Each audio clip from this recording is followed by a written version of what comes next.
Chers spéculateurs, bonjour et bienvenue dans cette deuxième vidéo hebdo de l'année 2021. Une année 2021 qui démarre sur les chapeaux de roue. On a les small caps qui sont en train de s'envoler. On a le Bitcoin qui s'envole. On a les marchés financiers, large cap qui sont en train de s'envoler.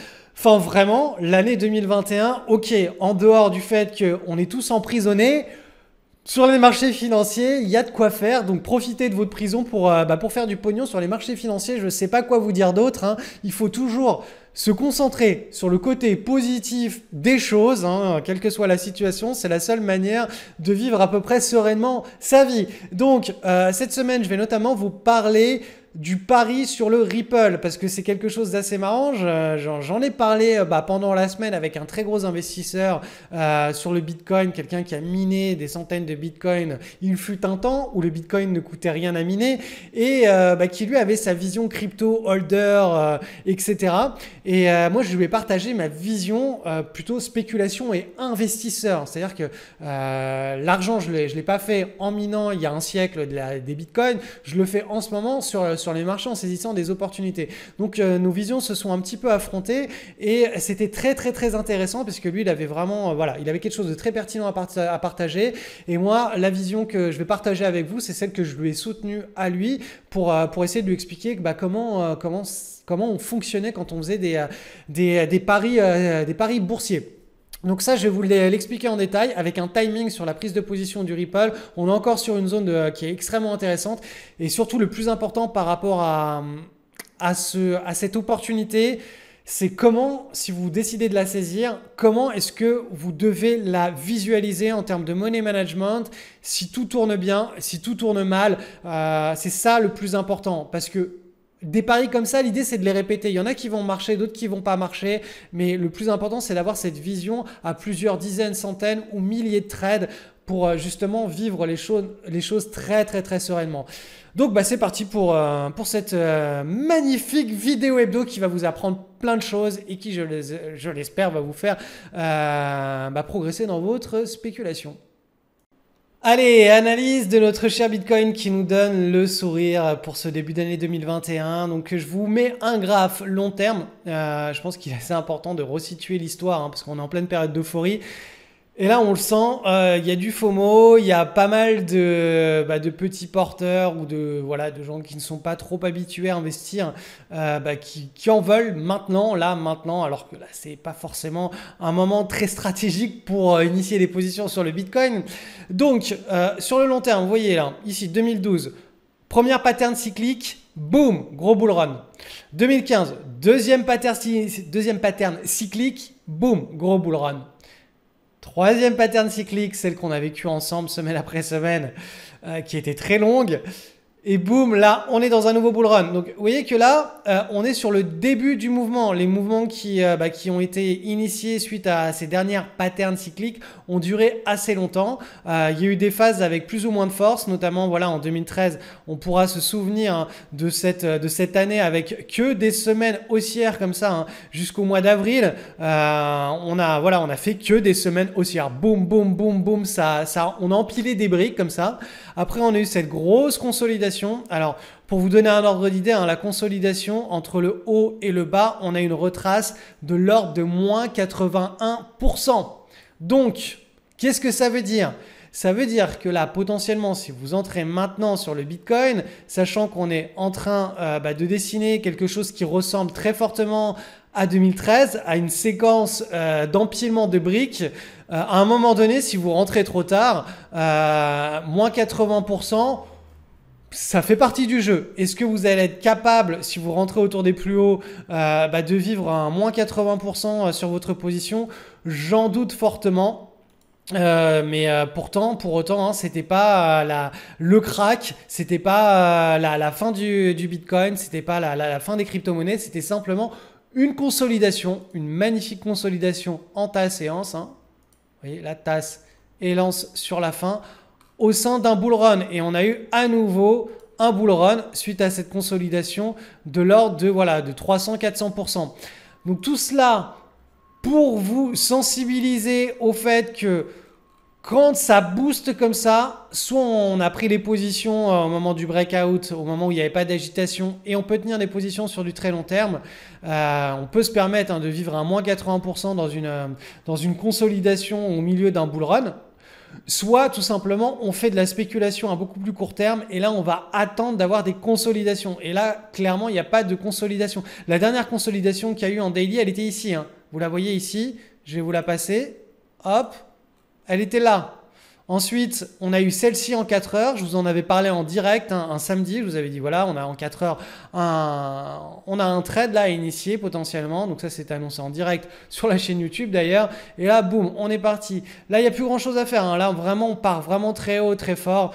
Les probabilités pour que ça continue à monter très très fortement, elles sont beaucoup moins importantes que celles d'assister à une consolidation saine et attendue. Et encore une fois, on a un référentiel sur l'année 2013 où on a empilé des briques là comme ça pendant plusieurs semaines jusqu'au mois d'avril. Donc on peut très bien refaire un empilement de briques jusqu'au mois d'avril. C'est du déjà vu, c'est du connu, c'est du réel.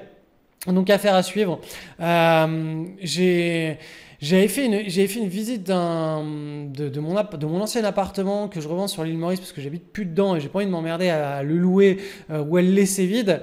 Et c'était assez marrant parce que j'ai eu une discussion. Donc l'investisseur qui était intéressé par cet appartement avait miné du Bitcoin il y a quelques années. Donc il en avait miné très grosse quantité et du coup maintenant forcément il se retrouve un petit peu en mode voilà, j'ai gagné au loto donc je réinvestis une partie de mes bitcoins dans du physique. Et je vous disais ça pourquoi oui, il me disait tout simplement que lui, forcément, il refourguait des bitcoins en grande quantité, à des institutionnels, à des gens qui avaient des grosses capacités d'acquisition, des grosses capacités financières. Et il disait tout simplement que effectivement les institutionnels étaient en train de rentrer massivement sur ce bull run, là, sur cette vague cyclique sur le Bitcoin, chose qui n'avait pas été le cas ici en 2016 et 2017. Et c'est assez marrant parce que en 2016-2017, j'avais fait un post sur les réseaux sociaux que vous pouvez trouver. J'en avais parlé aussi dans mes vidéos YouTube et je vous avais expliqué à quel point le Bitcoin, il y avait des barrières à l'entrée qui étaient phénoménales pour les petits porteurs, que pour les institutionnels, c'était un marché qui était complètement dérégulé, donc il n'était pas encore sur le marché, et que c'était la première fois dans toute l'histoire de l'investissement que les petits porteurs qui étaient éclairés, ou les traders éclairés, ils avaient de l'avance sur les gros institutionnels. En général, c'est l'inverse. Les institutionnels, ils ont les informations plus ou moins dès d'initiés avant tout le monde, donc ils construisent leur position avant tout le monde, et puis c'est sur le dernier mouvement de la vague que les petits porteurs et tous les autres investisseurs du monde entier rentrent. Et bien là, on a vécu sur cette vague en 2016-2017 tout l'inverse. Là, c'était que des petits porteurs et quasiment aucun institutionnel. Et bien là, on a les institutionnels qui sont en train d'entrer sur le Bitcoin avec des forces de frappe financières qui sont absolument stratosphériques. Je sais que vous aimez quand j'utilise ce terme, mais c'est le cas. Et c'est pour ça que malgré le fait que le Bitcoin soit beaucoup plus liquide actuellement, on peut très bien assister à ce qu'on a vu en 2013, c'est-à-dire un empilement de briques jusqu'au mois d'avril, voire même plus, parce que les institutionnels, ils en veulent. Ils veulent du Bitcoin, ils veulent en mettre en fond de portefeuille. Et croyez-moi, 1% d'un portefeuille d'1 milliard de dollars, c'est pas grand-chose pour le portefeuille d'1 milliard. Pour autant, pour le gestionnaire de portefeuille, 1%, il se dit « Ok, j'en ai, ça fait plaisir à mes investisseurs, j'augmente pas la volatilité de mon portefeuille, mais par contre, j'augmente la rentabilité. » Mais par contre, sur le marché du Bitcoin, la conséquence, eh bien, c'est une hausse qui est amplifiée. Et c'est pour ça qu'on peut monter très fort, très vite. 2021, ça peut être une année record pour le Bitcoin. On peut monter à 100, 200. Voilà, je ne vais pas vous citer le chiffre, mais là, vu la puissance avec laquelle la première vague est en train de s'initier, ça laisse augurer de très très très belles choses pour 2021. Donc tous ceux qui sont des holders ou qui ont pris des positions de fonds de portefeuille avec des rééquilibrages, ne cédez pas à la tentation, enfin en tout cas moi personnellement mon point de vue c'est que je ne céderai pas à la tentation de revendre actuellement et je vais vraiment surfer tranquillement cette vague cyclique et faire des rééquilibrages quand vraiment on part dans des hyper climax run excessifs. Je ferai des petits rééquilibrages sur le fond de mon portefeuille long terme. Les positions spéculatives, je vais davantage les suivre en hebdo et pas en daily, de manière à, voilà, à pouvoir capter un maximum de ce bull run. Les fondamentaux sont là, enfin l'intérêt en tout cas des institutionnels sont là, donc la mécanique hein, et la disproportion entre les acheteurs et la liquidité, le nombre les vendeurs et le papier qu'il y a sur le marché, il y a vraiment une asymétrie. Tout est là, tout est engagé. Donc voilà, on fait partie de l'aventure là. Et j'espère que vous qui me suivez depuis des semaines, des trimestres et des années, vous êtes en train d'en profiter parce que vraiment, si c'est pas le cas, je n'ai pas de martinet là, j'ai pas de fouet, j'ai juste une télécommande de clim, mais je vous tape dessus. Hein.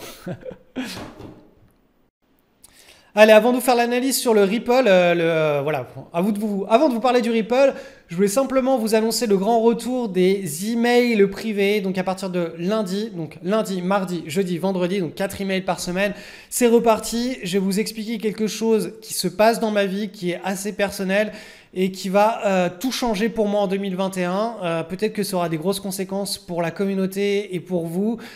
Donc ça, je ne vais pas l'expliquer de manière publique, là, comme ça, dans une vidéo YouTube où on a clairement 30% de touristes et de trolls. Donc ça va plutôt être dans mes emails privés. Donc si vous voulez savoir comment je change mon système, le système voilà, qui gouverne toute ma vie, donc je vais vous partager 3 nouvelles règles. Comment ça se passe ? Inscrivez-vous à ma liste de diffusion, à la liste de mes emails privés. Le lien est en description de cette vidéo et vous allez devoir tout simplement confirmer. Vous allez recevoir un email de confirmation. Vous confirmez en cliquant et là, vous êtes sûr et certain de les recevoir, ces emails. Et voilà, tout simplement. Bon, allez, on réattaque la vidéo hebdo. Alors, notre cher Ripple, qu'est-ce qu'il nous dit notre cher Ripple? Est-ce que c'est la fin du Ripple ou est-ce que c'est l'opportunité de l'année 2021? Moi, je me suis déjà exprimé sur la question il y a 2 vidéos. Pour moi, ça reste un pari qui est extrêmement pertinent. C'est-à-dire que, ok, ça peut aller à 0. Donc, vous mettez les billes qui vous conviennent en vous disant, ok, je vais les perdre. Mais par contre, l'asymétrie positive et la situation dans laquelle est cette crypto-monnaie, c'est vraiment de la dynamite. Et les meilleurs paris boursiers, et limite tous les paris boursiers que vous devriez faire, ils devraient avoir ce genre de configuration. Donc, je vous ai parlé de l'investisseur qui a visité mon appartement cette semaine avec qui j'ai discuté, qui lui est vraiment à fond sur le marché des cryptos depuis pas mal d'années. Et on avait une vision qui était quand même assez en décalage. Donc, lui, il me disait que le Ripple, voilà, quand la SEC s'y mettait, elle avait le pouvoir de défoncer tout simplement eh bien une crypto-monnaie, que la SEC, donc la police des marchés financiers aux États-Unis, avait les pleins pouvoirs et que le Ripple était en train de vivre probablement ces derniers instants. Et moi, ma réponse était tout simplement que tant que d'un point de vue technique, le support, on est toujours dans la zone de support ici hein, et qu'on n'est pas en train de casser par le bas, donc pour que vous compreniez bien, une cassure par le bas, c'est typiquement, on va faire un nouveau plus bas et on va casser. Et là, si ça se passe, effectivement, ça va sentir très très mauvais pour le Ripple. Et là, soit vous sortez de position, soit tout simplement, vu l'état de la position, si vous avez fait moins 70%, vous partez du principe que la crypto elle a fait faillite, vous la gardez, donc elle est descendue à 0. Donc que vous la gardiez en fond de portefeuille avec l'espoir qu'un jour ça reparte ou que vous la vendiez, ça ne change pas grand-chose. Donc à ce moment-là, autant la garder. Mais le pari initial, il doit vraiment être fait dans l'optique de vous avez entre guillemets une chance sur 2 pour que ça fasse faillite. Par contre, si ça ne fait pas faillite, voilà, vous faites x10 la mise très facilement. Donc c'est un pari avec une asymétrie de 1 pour 10. Donc un pari très très très intéressant. Donc bref, revenons à notre crypto. Je vais expliquer que d'un point de vue technique, tant que le support qui est là, cette zone de support, elle se maintient, c'est juste un choc de volate. Et ces chocs de volate, quand on a l'habitude de spéculer sur les marchés, c'est des événements qui ressemblent à des V-bottom et qui sont les meilleurs moments pour prendre des positions et les mettre en fond de portefeuille. Par exemple, pendant la crise coronavirus, je vais pas vous la refaire, vous l'avez vécu, mais que ce soit sur YouTube, sur les journaux télévisés, et partout, moi, dans mon entourage, tout le monde me disait « Mais Cédric, mais t'es fou, la bourse, c'est fini. On va assister à la plus grande crise économique de toute l'histoire de l'humanité. Les bourses vont perdre 90% de leur valeur. Faut plus détenir d'actifs financiers. C'est la fin, quoi. » Et moi, je répétais dans mes vidéos hebdo, et je crois que j'étais l'un des rares, hein, vous pouvez le constater sur YouTube, à dire non, non, les gars, on est toujours en bull market sur le long terme. Tant qu'on a ce support en mensuel qui tient, au pire des cas, on est dans un range, et ce range, il est dans un gros bull market. Et le jour où ce support casse, effectivement, là, on pourra adopter une vision beaucoup plus pessimiste. Eh bien, mais en attendant, le support est là. Donc, on est dans le paradigme des banques centrales, chose que je répète depuis des années. Et depuis des années, il y a des gens qui viennent me dire « Mais Cédric, tu dis n'importe quoi. Les bourses sont complètement déconnectées des fondamentaux. » Ouais, je suis au courant hein, quand même. Mais c'est juste qu'on est entré dans un nouveau paradigme depuis la crise de 2008 surtout. Et que maintenant, c'est les banques centrales qu'il faut suivre et non plus les fondamentaux directs de l'économie, puisque c'est les banques centrales qui font la pluie et le beau temps sur les marchés financiers bien plus que les fondamentaux économiques. Donc Dieu, c'est les banques centrales en ce moment, et quand les banques centrales ont décidé de sauver toutes les retraites par capitalisation du système américain, le système financier et le capitalisme moderne, les bourses vont suivre. Et c'est ce qui s'est passé. On a eu un énorme V-bottom sur la crise Corona. Et qu'est-ce qui s'est passé en bas du V-bottom? Nos portefeuilles long terme, il y a eu un petit mouvement de respiration pendant quelques semaines. Je vous l'avais expliqué, je l'ai expliqué dans l'école, renforcer les positions, ce portefeuille il est vraiment fait pour absorber tous ces cycles économiques. Et là, on a juste une petite poche de respiration pendant quelques jours, 1 à 2 semaines, le temps que les banques centrales réajustent et qu'elles prennent les décisions. Donc ce choc de volatilité ne va pas durer longtemps et on a vraiment un tout petit slot d'intervention pour pouvoir renforcer une position sur ces portefeuilles long terme. Donc effectivement, V-bottom. Sur le Ripple, ma vision est exactement la même. C'est-à-dire que le marché des cryptos, on a des fondamentaux, on a un degré, un niveau d'adoption qui est de plus en plus massif. On a une réglementation de ce marché qui est en train de s'organiser. Le Ripple est dans une situation de recovery. Donc marché baissier, boum, stabilisation, boum, on repart. Là, on a la bad news qui est d'une violence extrême. Et là, on est sur le support. Et qu'est-ce qui se passe sur le support? Hop, je fais un zoom. Et là, encore une fois, l'analyse technique, c'est là où ça devient très intéressant. C'est qu'on a un double creux ici qui s'est formé, juste ici. Et on l'a cassé ce double creux. Donc pour tous ceux qui time leur position en faisant de l'analyse technique, eh bien tout simplement, là, il y avait une situation pour prendre la position. Vous voyez, hein, il est très propre. Hein. Premier creux, deuxième creux, on stabilise, on a une petite séance, hein, on les retrouve partout, hein, c'est une fractale. On casse, donc là, on a la zone de prise de position qui est ici. On peut mettre un stop en dessous si vraiment on veut faire du trading en mode assez basique, c'est-à-dire une entrée, un stop, un suivi de position. Mais encore une fois, pour ce type de pari en V-bottom, moi je vous recommande simplement d'utiliser l'analyse technique comme c'est le cas là pour timer la zone de prise de position. Là on est encore, hein, vous voyez, hein, sur la zone des 2,22,80, 2,23,40, on est encore sur des niveaux de prise de position qui sont intéressants. Et le stop loss, c'est tout simplement 0. Donc vous mettez ce que vous êtes prêt à perdre et ensuite vous laissez ça en fond de portefeuille. C'est un point de vue qui est très pertinent d'un point de vue investissement financier. Après, pour tous ceux qui veulent faire du swing trading et de la spéculation, je vous avais déjà expliqué comment timer ça si le cycle reprend à la hausse. Et là, ce sera davantage des prises de position qui ressembleront à ce que je vous ai mis ici et ici. Et je vous l'avais expliqué dans une précédente vidéo, donc je ne vais pas revenir dessus. Bref, tout ça pour vous expliquer que quand on a ce genre, on a un cycle sur les cryptos qui repart, qu'on a une configuration de reprise sur une crypto, mais qui se fait martyriser par une news, et qu'on a, boum, une retrace sur un support, l'idée, c'est pas de se dire c'est la fin de la crypto, l'idée, c'est plutôt de se dire si le support tient et que j'ai un point d'inflexion, j'ai un super beau pari à prendre. Et ça, ce qui se passe là, ce qui s'est passé pendant la crise Corona, ce qui se passe de manière générale, hein, quand vous avez une entreprise boursière qui se fait massacrer suite à une annonce de type épiphénomène, c'est-à-dire un truc juste qui violente à très court terme les gens. Je me rappelle à l'époque Facebook, qu'est-ce qu'ils nous racontaient? Ils prennent vos informations, ils les revendent. L'État n'est pas content parce que voilà, ça respecte pas, je sais pas, les droits de l'homme, etc. Enfin, vous pouvez retourner dans l'actualité pour analyser en détail ce qui a impacté le cours de bourse de Facebook. Mais Facebook s'est fait dérouiller littéralement en l'espace de 2-3 semaines. Elle a dérouillé, elle a tapé un support, prise de position. Et voilà, les news à court terme, comme ça, qui dévastent une entreprise,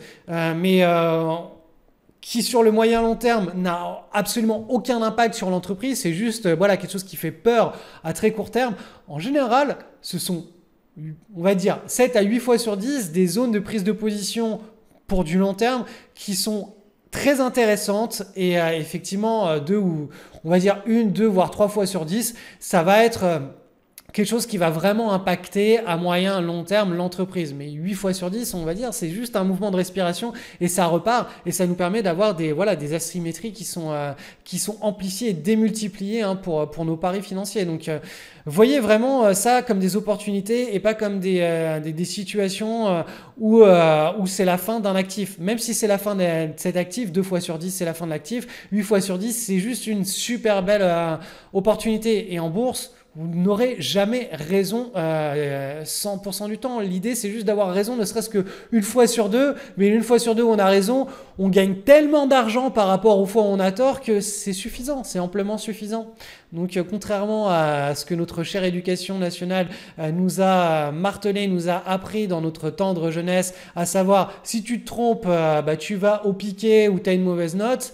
En bourse, se tromper, c'est grâce au fait de se tromper qu'on accède aux paris gagnants. C'est en faisant des paris perdants qu'on accède aux paris gagnants. Et c'est grâce à ces paris perdants que l'on va pouvoir donc s'enrichir. Analyse du S&P 500, une magnifique semaine, première semaine de l'année 2021. Regardez-moi cette belle séance de hausse, cette belle semaine bien haussière. On a enregistré quoi? Là, plus 1,8%.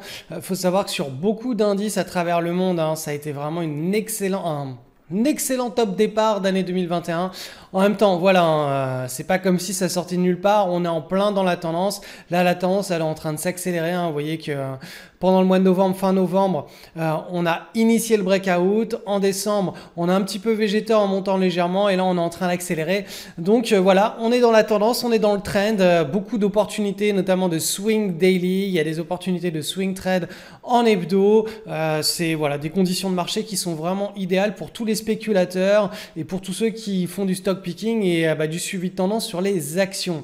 Donc le SP500 est dans cet état-là, super bel état. Le Nasdaq, alors chargeons-le notre petit Nasdaq. Regardez, pareil, hein, une très très belle semaine de hausse. Le Nasdaq a plus de force que le SP500, forcément, hein, avec la situation Covid 2020-2021 et toutes les valeurs technologiques hein, qui le représentent et qui ont extrêmement bien performé suite à la crise Covid, hein, tout ce qui est Amazon, Facebook, Netflix et compagnie, ça performe et ça tire vers le haut le Nasdaq.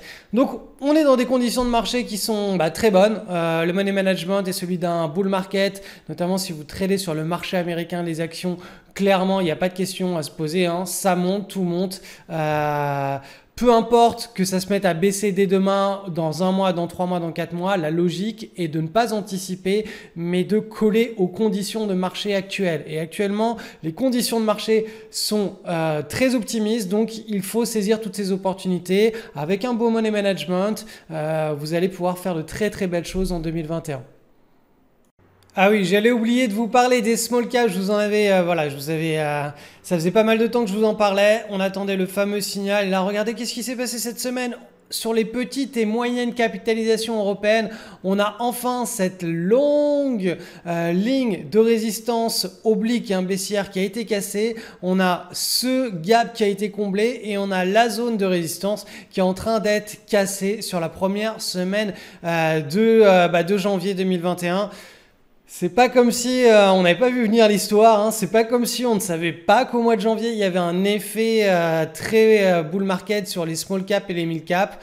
Donc voilà, on est en train de passer d'une alternance d'un cycle baissier très tourmenté vers très probablement un nouveau cycle haussier et très positif sur plusieurs trimestres, voire plusieurs années. Donc les small caps risquent de revenir sur le devant de la scène et ça c'est vraiment une très bonne chose pour nous puisque c'est là-dessus que l'on se régale le plus pour faire de la spéculation. Les petites et moyennes capitalisations, c'est notre terrain de jeu favori, c'est là-dessus qu'on multiplie les opérations gagnantes, les très beaux trades, les home runs, les trades de 3, 4, 5, 10, 15, 20 R de gain alors qu'au même moment on est en train de risquer un R de gain sur une opération et vous voyez que là depuis 2018 c'était pas la fête, et bien là on est en train de repartir dans un nouveau cycle de hausse sur les small caps. Donc vraiment là 2021, 2022, 2023 en tout cas là on a ces signaux qui sont présents, qui sont assez clairs. Bien entendu, les signaux peuvent être invalidés, mais